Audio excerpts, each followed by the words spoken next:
Topuria! Looking to finish the fight. That's it. It's It's all over. Oh! He slapped him! To become a global superstar in the UFC, fighters need more than just loud talk. They have to back it up with action. I really wanted to finish. I can't stress that enough. You know, I'm here to put people away. Every single one of them is in danger with me all times of the fight, you know. But make bold statements and then prove every word with your fists. Who's this guy you're fighting? this guy is a dead man walking. The blueprint set by Conor McGregor is still followed by most fighters to this day. Today I'm bringing you the most explosive matchups where fighters predicted vicious knockouts and delivered. Let's go. Number 1. Ilia Topuria versus Charles Oliveira. And it's not that if I'm gonna win the belt, I'm gonna do it. I'm gonna knock him out in the first round. They always used to be like this, but after the fight, you know what's happened. Ilia isn't compared to Conor McGregor for no reason. He talks loud and always backs it up with action. He couldn't care less about titles, accolades, or records his opponent hold. He just steps in and knocks them out.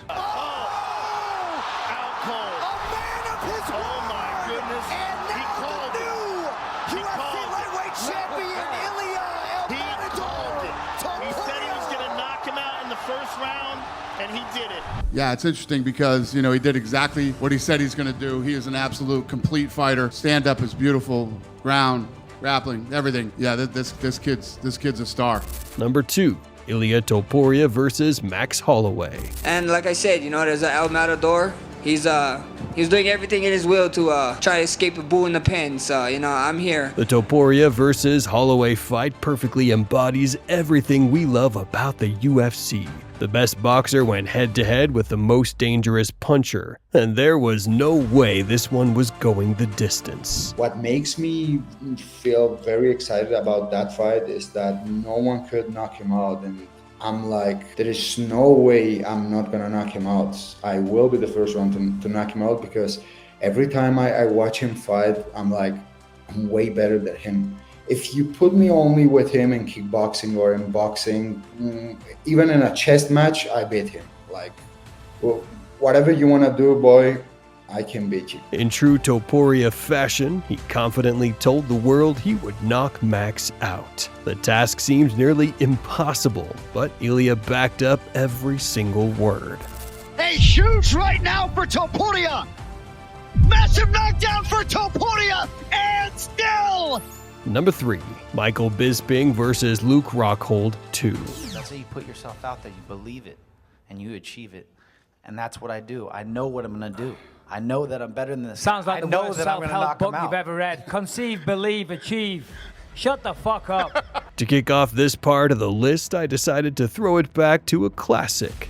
The rematch between Michael Bisping and Luke Rockhold. The rivalry between these two was a work of art in itself, filled with trash talk, tension, and deeper meaning. I can't wait for Saturday, guys. Yeah, I can't wait. Michael, I get to walk in on 2 weeks' you. notice. I get to punch him in the face and become world champion at the same time. I am a happy man. Michael masterfully used his trash talk during press conferences to grab attention. But what made Bisping truly special was his ability to predict the outcome of a fight. He promised the fans he'd knock Rockhold out, and he delivered on that promise.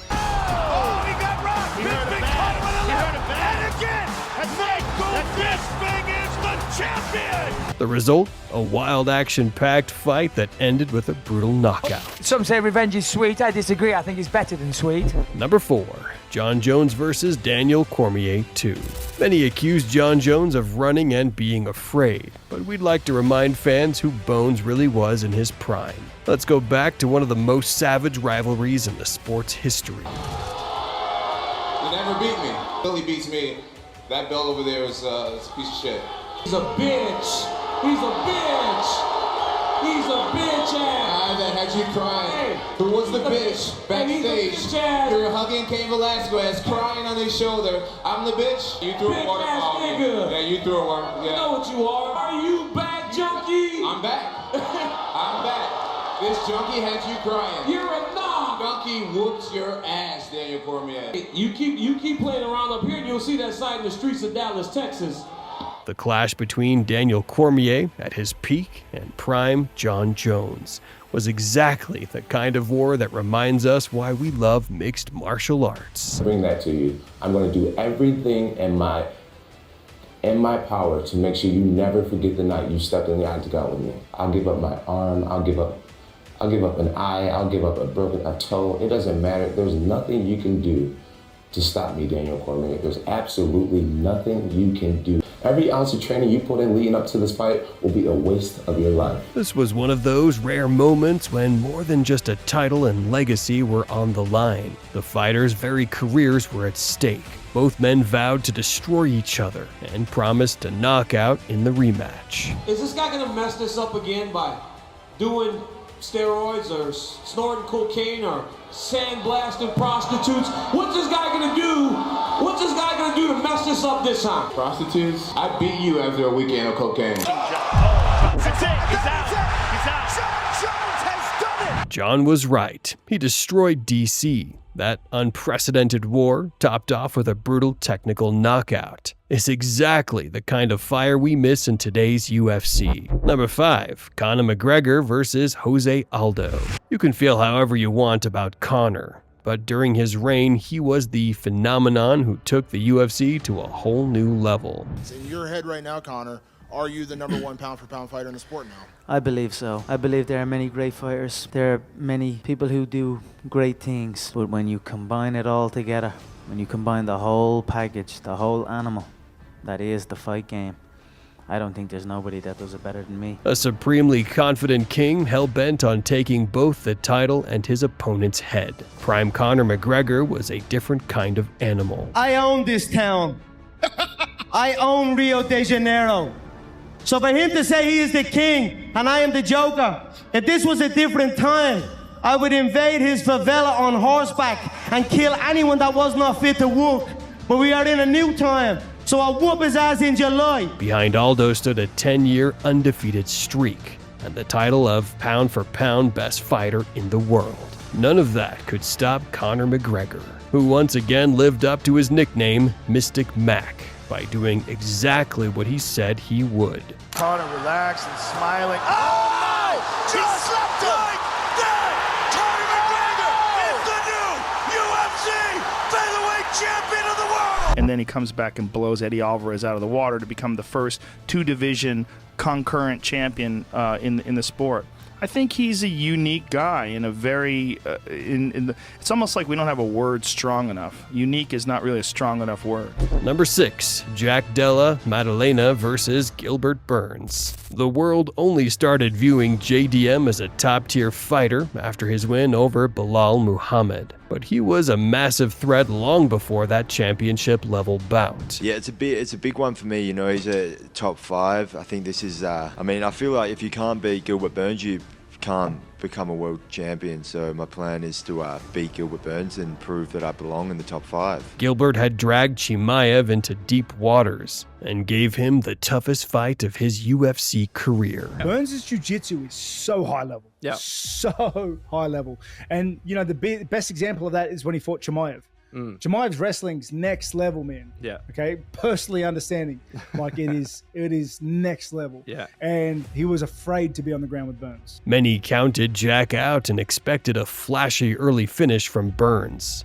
But Maddalena had plans of his own for that night. I think a split decision win isn't going to do it. I think I need to go in there and take him out, get the finish, and I think then, stand my spot in the next welterweight contender. Jack had long earned a title shot and carried himself like a fighter with championship ambitions. The fight against Burns was the clearest proof of that. Oh! Head kick and a good counter right from Della Maddalena. Beautiful job by Jack. Big knee for Della Maddalena. Gilbert's hurt. Oh, Della Maddalena can smell the finish. 5.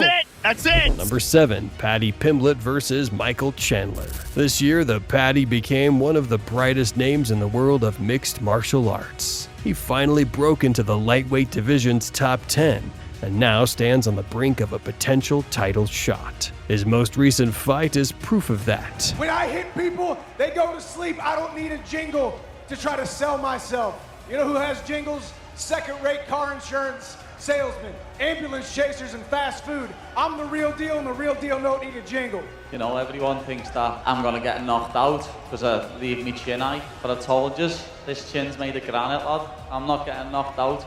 I've never been knocked out before, but Mike has, and I'll do it again tomorrow. Paddy predicted a highlight reel knockout and delivered on that promise.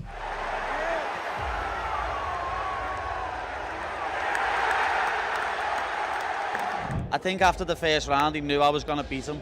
He still come out and tried to finish me, but he couldn't. You know what I mean? Just like nobody in this lightweight division can. None of yous.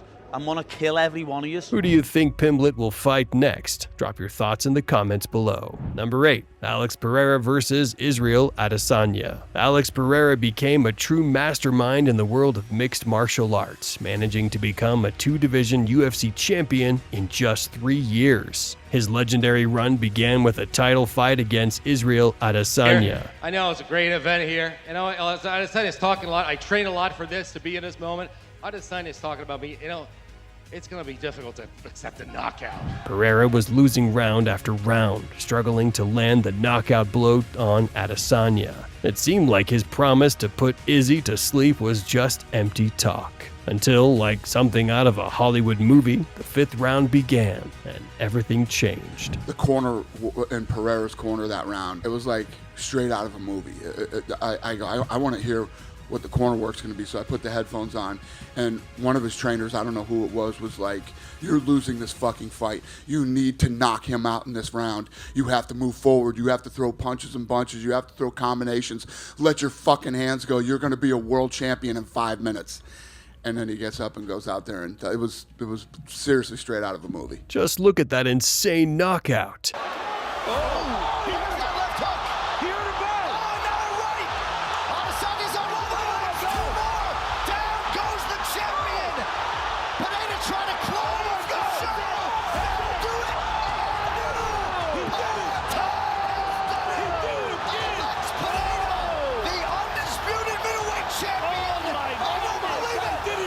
Alex backed up his words with action and became the new UFC champion. An absolutely incredible fight. Number 9. Tom Aspinall versus Sergei Pavlovich. We all remember that incredibly short but glorious time when one man had the entire heavyweight division in fear. What I'm interested in at UFC heavyweight, click on that shit. Pavlovich. Oh, Pavlovich. Oh my God. That's the boy. Yeah. Sergei Pavlovich, that motherfucker. That's the Russian Fedor. I mean, the Russian Francis, rather. He like comes out, guns blazing on people, just like Francis used to.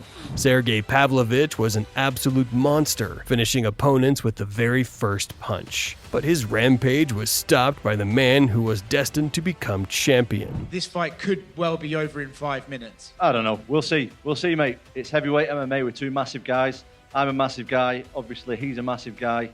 We've both got some big heads.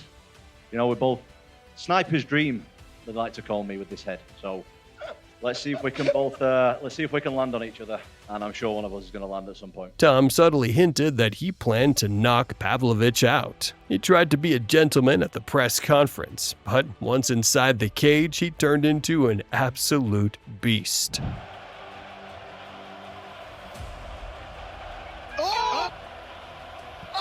That'll do it! Tom Aspinall has done it! But dude, Tom Aspinall, I know, he's so fucking explosive and athletic and scary. He's an issue. He is. I'd rather see him.